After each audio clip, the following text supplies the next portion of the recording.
अस्सलाम वालेकुम guys and welcome to my YouTube channel. आज की वीडियो ओसाका से क्योटो जाने पे, और इस वीडियो में मैं आपसे शेयर करूंगा आप ओसाका से क्योटो कैसे जा सकते हैं, उसके फेयर कितने होंगे और जो प्लेसेस मैंने क्योटो में विज़िट की वो भी आपसे डिटेल में शेयर करूंगा। ये ओसाका कैसल के बाहर ये टैक्सी स्टैंड है, और अगर आप बजट पे हैं तो आपने इसको अवॉइड करके सीधा ट्रेन स्टेशन की तरफ जाना है। आपने सबसे पहले अगर कहीं भी जाना है आप गूगल मैप में चेक कर सकते हैं, आपको नियर बाय ट्रेन स्टेशन और फेयर वगैरह उसमें सब शो हो जाते हैं कि आपको कौन सी ट्रेन लेनी है, कौन से स्टेशन से लेनी है, कहाँ तक वॉक करनी है। तो वो सारी डिटेल आपको गूगल मैप में पता चल जाती है। तो उसी तरह मैं जब निकलता था तो मैं एक दफ़ा गूगल मैप को चेक करके स्टेशन वगैरह या ट्रेन वगैरह या फेयर वगैरह को चेक कर लेता था, फिर उसके हिसाब से फॉलो करता था। लेकिन गूगल मैप या किसी भी ऐप से अगर आप चेक करते हैं फिर भी उसको क्रॉस चेक करने के लिए जब आप स्टेशन पे पहुँचें या रास्ते में किसी से आप पूछ सकते हैं तो वो भी आपको गाइड कर देंगे। वो भी क्रॉस चेक करना बेहतर है। ओसाका कैसल के पास तेम्बाबाशी ट्रेन स्टेशन है। तेम्बाबाशी, आई थिंक मैं सही प्रोनाउंस कर रहा हूँ। और वहाँ पे केहान नाम से ट्रेन थी जो क्योटो के लिए जाती थी, और मैंने वो उसको ही फॉलो किया और वहाँ से ओसाका कैसल से फिर तेम्बाबाशी बाय वॉक गया स्टेशन पे, और फिर वहाँ से ट्रेन की टिकट ली जो अप्रॉक्सीमेटली 650 या 700 येन के आसपास थी। इसके अलावा भी डिफरेंट स्टेशन से आपको डिफरेंट ट्रेन भी मिल जाएंगी जो कनेक्ट होके क्योटो जाएंगी। लेकिन इस पे टाइम जो है ना, जो ये वाली मेन लाइन थी केहान मेन लाइन, इस पे जो है ना टाइम थोड़ा कम दिखा रहा था कि आप जल्दी पहुंच जाओगे। और दूसरी कुछ क्या नाम है ट्रेन्स थी, उनमें 130 मिनट्स, 140 मिनट्स, 120 मिनट्स इस तरह दिखा रहा था। तो इसमें अप्रॉक्सीमेटली 1 घंटा दिखा रहा था कि मैंने सोचा ठीक है थोड़ा जल्दी फास्ट चले जाते हैं। इससे कम फेयर में भी आपको ट्रेन मिल जाएंगी, इससे ऊपर फेयर्स में भी आपको ट्रेन मिलेंगी। ये वाली ट्रेन थी जो मैंने ओसाका से ली थी, और अभी ये क्योटो में स्टेशन पे आके ये मैं वीडियो बना रहा हूँ। और रास्ते में आपको बड़े अच्छे अच्छे व्यू भी मिलेंगे, और आप वो देखते देखते 1 घंटे में पता भी नहीं चलेगा क्योटो पहुँच जाएंगे। क्योटो आने के बाद एक और ट्रेन चेंज की, और वो ट्रेन लेके मैं इधर ये सीधा फुशिमी इनारी यहाँ पे स्टेशन है, ये जो टूरिस्ट स्पॉट है जो मैंने पहले विज़िट करना था, यहाँ मैं पहुँच गया।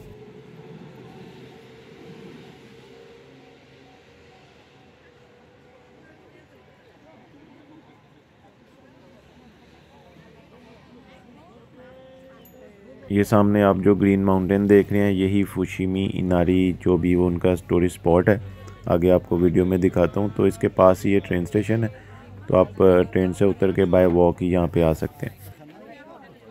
कुछ लोग यहाँ पे टूर पैकेजेस वगैरह लेके आते हैं, तो वो गाइड के साथ, कुछ लोग नहीं काफ़ी लोग यहाँ पे टूर पैकेजेस लेके आते हैं, तो वो गाइड के साथ वो फिर साथ साथ आपको एक्सप्लेन भी करता है। लेकिन आप खुद से आना चाहते हैं तो वो भी आ सकते हैं।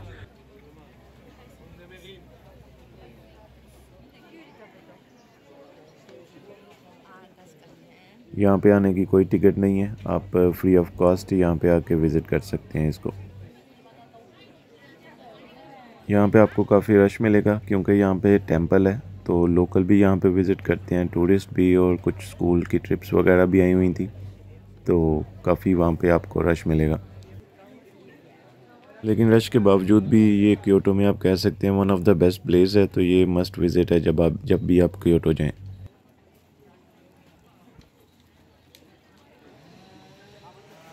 यहाँ से ये सामने आप टेंपल देख रहे हैं, तो यहाँ से ये स्टार्ट हो जाता है। और शिंतो श्राइन, मैं प्रोनाउंस सही कर रहा हूँ नहीं, लेकिन ये इधर लिखा हुआ था कि शिंतो श्राइन है यहाँ पे। और ये head of all Inari shrine जो जापान में है, ये यहाँ पे उसका हेड है। तो ये जापानीज़ यहाँ जो भी फॉलोअर्स हैं यहाँ के, तो उनकी नज़र में ये जगह काफ़ी अहमियत रखती है। ये जगह जो है वो 8th सेंचुरी में बनी है, 711 AD में। और उसके अलावा ये साथ ही इनारी माउंटेन है, और यहाँ पे हंड्रेड्स ऑफ तोड़ी गेट्स उन्होंने बनाए हुए हैं, और जो लीड करते हैं माउंटेन की तरफ, और ऊपर जाके आप क्योटो का कह सकते हैं पूरा व्यू आपको आता है, और आप व्यू देख सकते हैं। और रास्ते में आपको कहीं छोटे छोटे उनके प्लेसेस, वर्शिप प्लेसेस या इस तरह की चीज़ें मिलेंगी, तो वो भी आप एक्सपीरियंस कर सकते हैं।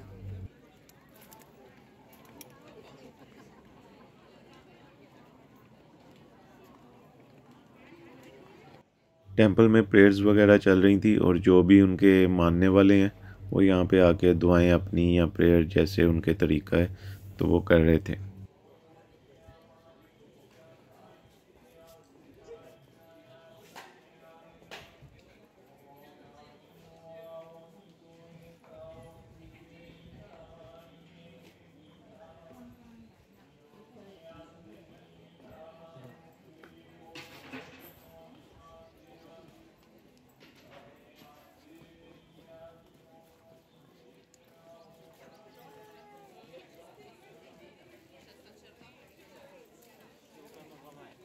ये प्रेयर एरिया जो है इसके साथ ही ये सीधा आप आगे जो फर्स्ट गेट देख रहे हैं यहाँ से हाइक स्टार्ट हो जाती है।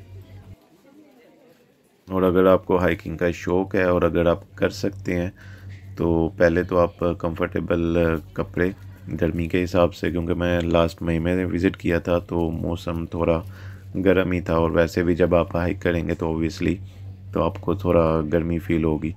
और शूज़ जो हैं आप अपने कंफर्टेबल पहन के आएँ। उसके अलावा पानी की बोतल वगैरह या कुछ इस तरह आप अपने साथ रख सकते हैं, रास्ते में आपको लाजिम ज़रूरत पड़ेगी। और ऊपर जो है थोड़ा एक्सपेंसिव होगा तो ऑब्वियसली टूरिस्ट प्लेसेस में ऐसा होता है कि चीज़ें थोड़ी एक्सपेंसिव आपको मिलती हैं। तो यहाँ से ये गेट स्टार्ट हो जाते हैं। हाइक तो पहले ही स्टार्ट थोड़ी हो जाती है लेकिन यहाँ से ये गेट जो है प्रॉपर स्टार्ट होते हैं। और फिर आप यहाँ पे व्यू वगैरह आसपास देखेंगे, फॉरेस्ट है, एक माउंटेन है और उसके दरमियान में उन्होंने रास्ता बनाया हुआ है। और कुछ आप जैसे मैंने पहले बताया कि कुछ वर्शिप प्लेसेस देखेंगे, मार्केट भी आती है, कुछ कैफ़े टाइप या सोवेनियर शॉप्स भी होंगी, तो वो रास्ते में भी वो आपको मिलते रहेंगे। फास्ट फॉरवर्ड में थोड़ी वीडियो स्पीड में चलाते हैं ताकि आप ऊपर तक के व्यू वगैरह देख लें या आइडिया हो जाए आपको ये जगह कैसी है। और बाकी जो इसकी डिटेल थी या एक्सप्लेनेशन थी, जो मुझे आइडिया था या जो मैंने एक्सपीरियंस किया, वो मैंने आपसे शेयर कर दी है।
तो ये तकरीबन half an hour 40 minutes hike करने के बाद ये पॉइंट आता है, ये फर्स्ट पॉइंट आता है जहाँ से आपको ये सारा क्योटो सिटी का व्यू मिलता है।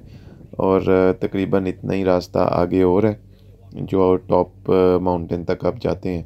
तो आप कह सकते हैं तकरीबन आपको घंटा डेढ़ लग सकता है पूरा ऊपर टॉप तक जाने पे। डिपेंड करता है आपकी स्पीड पे, यहाँ रश भी होता है कभी कभी। ऊपर से जो लोग आ रहे थे वापस, तो उनसे मैंने पूछा कि ऊपर क्या है, तो कुछ आई थिंक टेंपल्स वगैरह हैं ऊपर और व्यू ऑलमोस्ट सेम है। वो कह रहे थे ऊपर से भी आपको ये सारा सिटी व्यू मिलता है।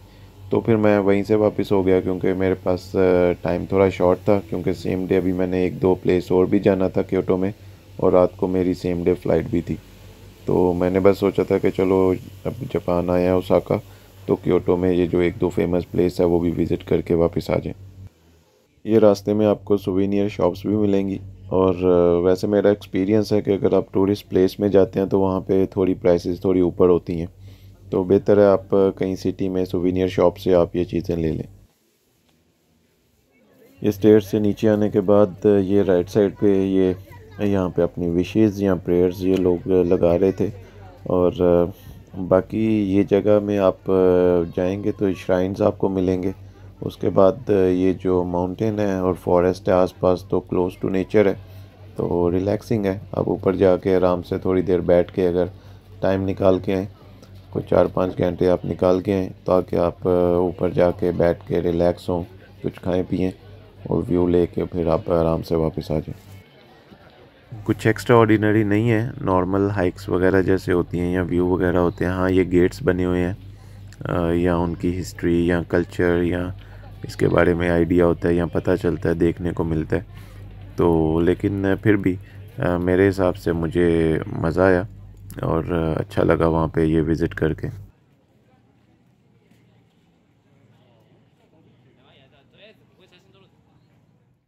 तो फुशिमी इनारी देखने के बाद वापस इनारी स्टेशन से मैंने ट्रेन ली और फिर मुझे सेकंड जो स्पॉट था जहाँ मैंने जाना था वो बैम्बू फॉरेस्ट है, एराशियामा ऐसा नाम है, मैं ये लिख भी देता हूँ।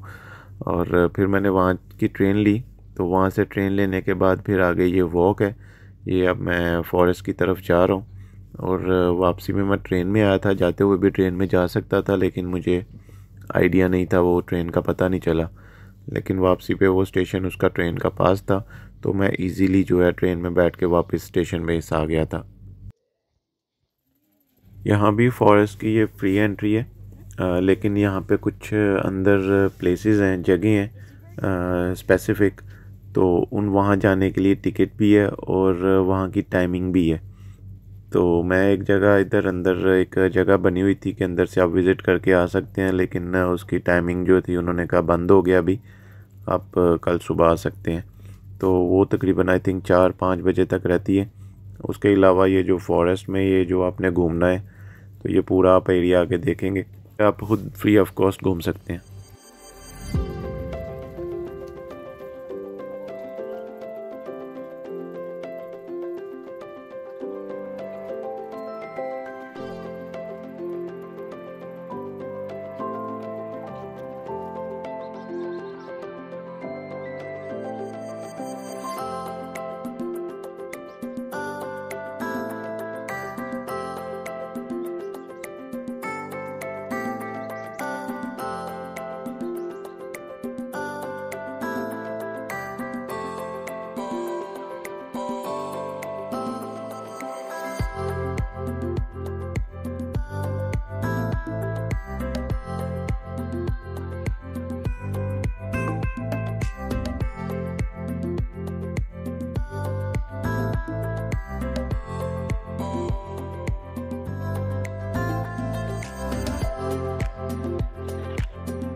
तो आप एक साइड में फ़ॉरेस्ट में जाके वो फॉरेस्ट वगैरह पूरा एक्सपीरियंस कर लेंगे और पूरा ट्रैक बना हुआ है जो आपको ये रिवर के पास ले आता है। और फिर ये इसके आगे वो ब्रिज भी है और भी यहाँ पे काफ़ी प्लेसेस हैं जो आप एक्सप्लोर कर सकते हैं, विज़िट कर सकते हैं। और ये ब्रिज के साथ ही सामने ये रोड है जहाँ से जाने का भी रास्ता है, जहाँ से मैं अंदर गया था फॉरेस्ट पे, और एक साइड से आप बाहर आ जाते हैं। ये कह सकते हैं कि यू शेप बना हुआ है, वापस उसी रोड पे आप वापस आ जाते हैं। और ये पास में इसके मार्केट है, सोवेनियर शॉप, खाने पीने की चीज़ें हैं यहाँ पे। और साथ में ये एक इनकी ये छोटी सी ट्रेन है जो आप कह सकते हैं लोकल टाइप की, तो वो भी ट्रेन स्टेशन है जहाँ से अभी ट्रेन लेके मैं वापस जो है वो अराशियामा स्टेशन जो है वहाँ पे वापस जाऊँगा। तो ये प्यारी सी फैंसी टाइप की ये ट्रेन इनकी बनी हुई है और आई थिंक इसकी टिकट 250 थी, आई थिंक 200 येन थी या 250 येन थी, एग्जैक्ट मुझे याद नहीं है। तो ये आप स्टेशन से लेके एक दो स्टेशन के बाद जो है वो जो मेन उनका ट्रेन स्टेशन है अराशियामा स्टेशन, तो वहाँ पे आपको ये ड्रॉप कर देती है। और क्योटो में मैं सिर्फ ये 2 मेन प्लेसेस घूम सका, उसके अलावा और भी वहाँ पे टेंपल कैसल वगैरह हैं, तो वो अब नेक्स्ट टाइम सही। बाकी इस वीडियो में इतना ही। यहाँ से फिर मैं वापस जो है ओसाका चला गया था। बाकी आपसे अगली वीडियो में मिलते हैं। अपना ख्याल रखिए। अल्लाह हाफिज़।